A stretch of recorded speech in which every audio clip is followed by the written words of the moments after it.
نحمده ونصلي على رسوله الكريم اما بعد فاعوذ باللہ من الشیطان الرجیم بسم اللہ الرحمن الرحیم. معزز سامعین کرام، آج کی اس مبارک مجلس میں آپ حضرات کے سامنے نماز جیسے ایک اہم فریضے سے متعلق کچھ عرض کرنا چاہتا ہوں، جو اسلام کے بنیادی ارکان میں سے ایک اہم ترین رکن ہے، جو دین کا ستون اور ہمارے پیارے آقا جناب محمد عربی صلی اللہ علیہ وسلم کی آنکھوں کی ٹھنڈک ہے، جس کو مومنین کی معراج اور قوم مسلم کی فلاح و کامیابی کا ذریعہ کہا گیا ہے. بلکہ یہاں تک کہ حدیث میں آتا ہے کہ نماز ہی کفر و اسلام کے درمیان حد فاصل ہے. چنانچہ حضور پر صلی اللہ علیہ وسلم نے ارشاد فرمایا،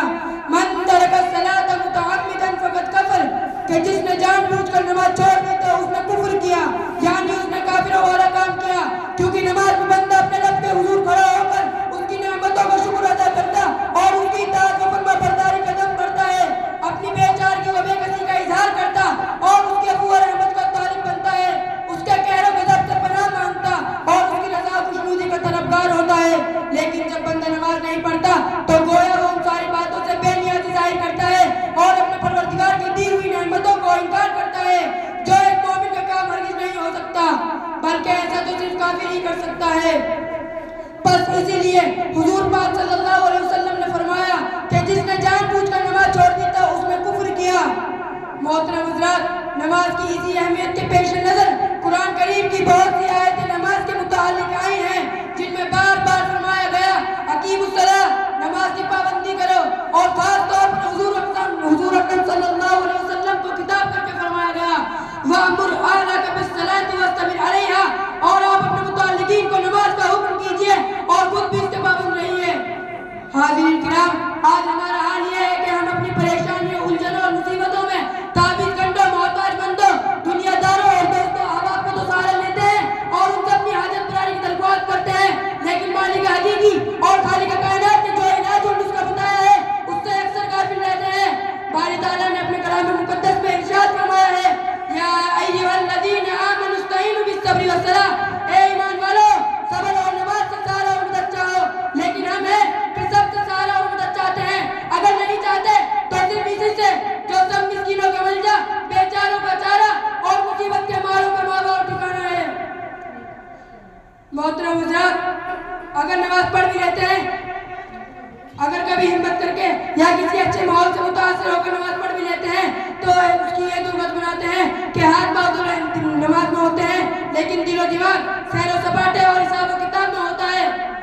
محترم حضرات، ایک واقعہ سناتا ہوں جو کسی گوس ولی قطب مختار کا نہیں بلکہ اپنے زمانے کے زبردست حکومت اسلامی کے وائسرائے جنرل حجاج بن یوسف کا واقعہ ہے. سنیے اور غور کیجیے کہ اس زمانے کے مسلمان کا دل ایمان و یقین اور نماز کی اہمیت سے کس قدر لبریز تھا. محمد بن قاسم فاتح سندھ نے دریائے سندھ عبور کر لیا اور راجہ طاہر زبردست ہاتھیوں کی فوج سے مقابلے پر ڈٹ گیا. چنانچہ ایسے نازک وقت میں سمندر پار وائسرائے جنرل حجاج بن یوسف کی طرف سے جو ہدایت نامہ محمد بن قاسم سپہ سالار فوج کے نام آتا ہے، اس کا مضمون یہ تھا کہ 5 وقت نماز پڑھنے میں سستی نہ ہو، تکبیر و قرات، قیام و قعود اور رکوع سجود میں خدا تعالیٰ کے روبرو تضرع و مزاری کیا کرو، زبان پر ہر وقت ذکر الہی جاری رکھو. کسی شخص کو شوکت و قوت خدا تعالیٰ کی مہربانی کے بغیر حاصل نہیں ہو سکتی. اگر خدا تعالیٰ کے فضل و کرم پر بھروسہ رکھو گے تو یقیناً مظفر منصور ہوگے.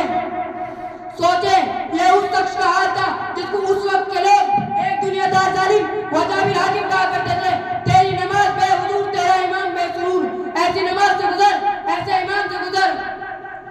لیکن آج ہمارا حال یہ ہے کہ مرد ہو یا عورت ہو، جوان ہو یا بوڑھا ہو، سب کے سب بے نمازی نظر آتے ہیں. ہزاروں کی آبادی میں جا کر دیکھیں تو مسجدیں خالی دکھائی دیتی ہیں. آج مسلمان کی حالت یہ ہے کہ وہ سنیما باز ہے، ہوٹل باز ہے، تماشا بھی ہے، سب کچھ ہے مگر نمازی نہیں ہے. افسوس کہ آج کا مسلمان کتنا گر گیا اور اس کی ایمانی حد کتنی کمزور ہو گئی.